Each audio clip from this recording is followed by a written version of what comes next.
Kahapon pa naguhukay gamit ang backhoe ang mga rescuer ng LGU, Coast Guard at PNP sa lot ding ito sa Iruhin, Tagaytay City.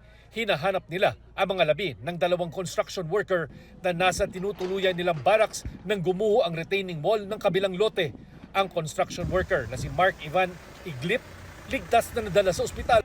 Ang isa pa niyang kasamahan na si Jose Jeronimo wala ng buhay na nakuha mula sa putikan. Bago magtanghali kanina, nahukay ang labi ng isa pang kasamahang si Armon Panti. Anong mga nakatabon sa kanya, sir? Yung mga bubong ng yero saka yung lupa. Sa kabiga. Pasado alauna ng hapon, ang labi naman ni Felicimo Jeronimo ang nakuha. Sa kabuuan, 3 construction worker ang nasawi.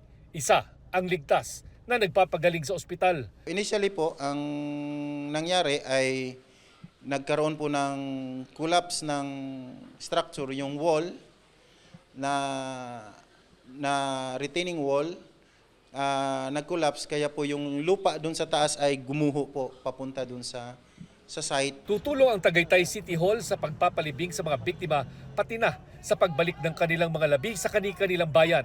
Makikipag-ugnayan din ng City Hall sa munisipyo ng Silang tungkol sa pananagutang legal ng may-ari ng lote kung saan nagmula ang gumuhong pader.